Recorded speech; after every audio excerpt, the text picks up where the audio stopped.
ప్రభుత్వ సిద్ధార్థ వైద్య కళాశాల బాలికల నూతన వసతి గృహ నిర్మాణ భవనాన్ని మంత్రి సత్యకుమార్ యాదవ్, ఎంపీ కేశినేని శివనాథ్ ప్రారంభించారు. ఈ సందర్భంగా మంత్రి మాట్లాడుతూ వైద్య కళాశాలలో బాలికల వసతి గృహం నిర్మాణానికి జగన్ 5 కోట్లు కూడా ఇవ్వలేదని, నిధులు ఇవ్వని వ్యక్తికి పీవీపీ కళాశాలల గురించి మాట్లాడే అర్హత లేదని వ్యాఖ్యానించారు. ఎవరు ఏమి ఆలోచించకుండా అంటే భయపడకుండా ఒక్క విషయం చెప్పండి. ఈ కోటి సంతకాలకు సంబంధించి మీలో ఎవరన్నా పీపీపీకి వ్యతిరేకంగా సంతకం పెట్టారా? ఏం మొమాట పడకండి, ఇది భయపడకండి. ఎవరన్నా పెట్టి ఉంటే నేను మనవి చేస్తున్నా, ఎవరన్నా పెట్టి ఉంటే ఒక్కరు చేయెత్తండి. చేయెత్తితే మేము ఈ నిర్ణయాన్ని పునఃసమీక్షిస్తాం. ఎవరన్నా ఒక్కరు చేయెత్తండి. ఎవరన్నా పెట్టి ఉంటే. స్టూడెంట్స్ పెట్టారమ్మా? మెడికోస్ కదా మీరు పెట్టారా? పెట్టలే. ఫ్యాకల్టీ, ఇక బయట నర్సింగ్ వాళ్ళు, బయట నుంచి వచ్చిన వాళ్ళు ఎవరు పెట్టారు? ఎవరు పెట్టకపోతే మరి కోటి సంతకాలు ఎలా వచ్చాయి? మన పాపులేషన్ 5.3 crores. అప్పుడే పుట్టిన బిడ్డ కూడా సంతకం పెట్టింది అనుకున్నాం. హాస్పిటల్లో కదలలేని వ్యక్తి కూడా సంతకం పెట్టుకున్నాడు అనుకున్నాం. చదవలేని వాళ్ళు, చదువురాని వాళ్ళు, మార్పుల ప్రాంతాల్లో ఉన్నవాడు, గిరిజన ప్రాంతాల్లో ఉంటున్నవాడు అందరూ సంతకాలు పెట్టుకున్నాం. ఉద్యోగస్తులు మొత్తం సంతకం పెట్టారు అనుకున్నాను. చెప్తాను, ఈ 5 కోట్లకి అట్లా సంతకం పెట్టాలంటే ప్రతి 5 మందికి ఒకరు సంతకం పెట్టి ఉంటే కోటి సంతకాలు అవుతాయి. అవునా? మీలో ఎవరు పెట్టలేదు. నేను ఒక యాత్ర చేస్తున్నా 15 రోజులుగా. 15 యువతగా ప్రతి మీటింగ్లో నేను 5 నుంచి 6 వేల మంది అడ్రస్ చేస్తున్నా. ప్రతి మీటింగ్లో అడుగుతున్నా, ఎవరన్నా పెట్టారా? నేను ముందు విషయం చెప్పట్ల, సంతకం పెట్టారా అంటే ఎవరన్నా పొరపాటు లేపుతారేమో, లేదు తెలియదు అని మాట్లాడుతున్నారు.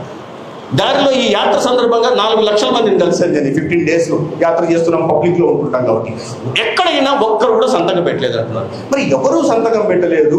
పల్లెల్లో సంతకం పెట్టలేదు, పట్టణాల్లో సంతకం పెట్టలేదు, ఉద్యోగస్తులు సంతకం పెట్టలేదు, ఉద్యోగం చేయని వాళ్ళు సంతకం పెట్టలేదు, వ్యాపారస్తులు సంతకం పెట్టలేదు, ముఖ్యమైన విద్యార్థులు ఎక్కడ సంతకం పెట్టలేదు, పేదలకు సంతకం పెట్టలేదు, లేదా డబ్బున్న వాళ్ళు సంతకం పెట్టలేదు. ఎవరు సంతకం పెట్టకపోతే కోటి సంతకాలు ఎలా వచ్చాయి అనేది ఒక ప్రశ్న. మరి మన రాష్ట్రంలో అన్ని ప్రేతాత్మలు, ఆత్మలు తిరుగుతున్నాయా? ఎక్కడ పడితే అక్కడ, ఎవరు అడిగితే అక్కడ సంతకాలు పెట్టేస్తున్నాయా? మరి నాకైతే తెలియదు. దీన్ని నేను విమర్శల కోసం ఇక్కడ ప్రస్తావించట్ల. ఒక నాణ్యమైన వైద్య విద్యని ప్రజలు అందుబాటులో 1500 సీట్లని అందుబాటులో తీసుకురావడం కోసం చూస్తున్నాం. యూజీ సీట్స్ని 240 పీజీ సీట్స్ని అందుబాటులో తీసుకురావడం కోసం చూస్తున్నాం.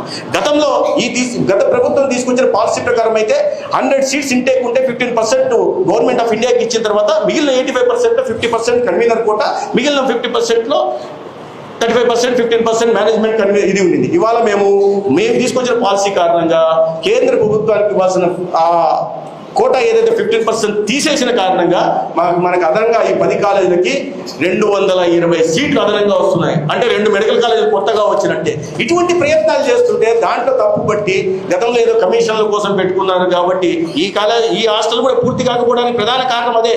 నేను బయట చెప్తే బాగుండదు. వస్తూనే ప్రభుత్వం మారుతూనే కాంట్రాక్టర్ని పిలిచి డబ్బులు అడిగారు.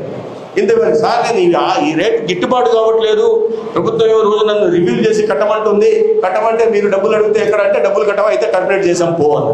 మీకు డబ్బుల కోసం, కమిషన్ కోసం విద్యార్థులు ఉండాల్సిన హాస్టల్ను పూర్తి చేయలేదంటే ఎటువంటి మనస్తత్వం కలిగిన వాళ్ళు, ఎటువంటి అవినీతి పనులు రాష్ట్రంలో పాలన చేశారన్న విషయాన్ని నేను ఇక్కడ ఈ వేదికని రాజకీయాల కోసం ఆడటంలా, కానీ ఈ విషయం తలుచుకుంటే నేను మొదట్లో ఉన్నాను. నాకు చాలా బాధగా కూడా ఉంది లోపల. ఎందుకు బాధగా ఉందంటే ఈ చిన్న విషయం కోసం, చిన్న కమిషన్ కోసం, లేదా ఒక గతంలో క్రెడిట్ వేరే వాళ్ళకి పోతుందనే ఒక దీంతో, ఒక సంకుచిత మనస్తత్వంతో ఇన్ని సంవత్సరాల పాటు విద్యార్థులు చదువుకోవడానికి అవకాశం లేకుండా, ఇవాళ మంచి చదువుకోవడానికి మంచి వసతి లేకుండా చేశారు. మళ్ళీ దాన్నే కొనసాగించాలని చూస్తారు. ఆ పప్పులోడుకో ఖచ్చితంగా ఒక ఆరోగ్య ఆంధ్రప్రదేశ్ నిర్మాణం చేయాలనే దిశగా ఇవాళ చేస్తుంది. దాంట్లో ప్రధాన భాగస్వామ్యం మీరే.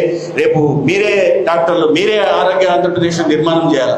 You all know, you all the medical students, there is a direct integral relationship between the health of a individual and economic development of any family or a nation for that matter. అంతే కదా. అనారోగ్యం ఉంటే ఎవడు పని చేస్తాడు? అనారోగ్యం ఉంటే మన ఉత్పత్తి పెరుగుతుందా, ప్రొడక్టివిటీ పెరగదు. అనారోగ్యం లేకుండా ఆరోగ్య ఆంధ్రప్రదేశ్ నిర్మించాలంటే భవిష్యత్తు మీరే. మనం అందరం లక్ష్యం పెట్టుకున్నాం. మన ముఖ్యమంత్రి గారు మనకు టార్గెట్ పెట్టారు, స్వర్ణాంధ్ర 2047, ఏ హెల్దీ, వెల్దీ, హ్యాపీ ఆంధ్రప్రదేశ్ నిర్మాణం చేయాలనేది లక్ష్యం. దీనికి మించి ఇవాళ మన ప్రధాని నరేంద్ర మోడీ గారు ఇవాళ అనేక రకాలైన కార్యక్రమాలు తీసుకొచ్చి దేశంలో 10 సంవత్సరాల్లో ఇది తెలిసింది పీజీ సీట్లు 56,000 ఉండేది. ఇవాళ అది కాస్త 128,000 పోయాయి.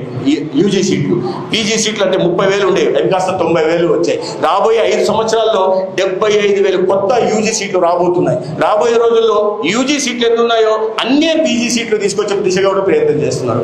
ఆయుష్మాన్ భారత్ తీసుకొచ్చి 5 లక్షల రూపాయల దాకా ఇవాళ ఉచితంగా వైద్య సేవ అందించే ప్రయత్నం కారణంగా ఇవాళ అవుట్ ఆఫ్ పాకెట్ ఎక్స్పెండిచర్ 1,45,000 కోట్లకి తగ్గింది. అదేవిధంగా జనౌషధి తీసుకురావడం వల్ల అవుట్ ఆఫ్ పాకెట్ ఎక్స్పెండిచర్ 35,000 కోట్లు తగ్గింది. ఇవన్నీ కాకుండా అనేక రకాలైన వినూత్నమైన కార్యక్రమాలు తీసుకుంటూ stand up India, startup India, make in India, digital India, skill India, clean India, fit India, Khelo India లాంటి అనేక రకాల వినూత్న కార్యక్రమాలు తీసుకొచ్చి ఇవాళ సంపదను సృష్టిస్తూ వెల్త్ క్రియేట్ చేస్తూ ఇవాళ ఎక్కడో 11th ప్లేస్ లో ఉంటున్న మన ఎకానమీని ఇవాళ he could transform the otherwise bankrupt economy into one of the largest economies of the world. We stand at the 4th place now. We are heading towards the 3rd place.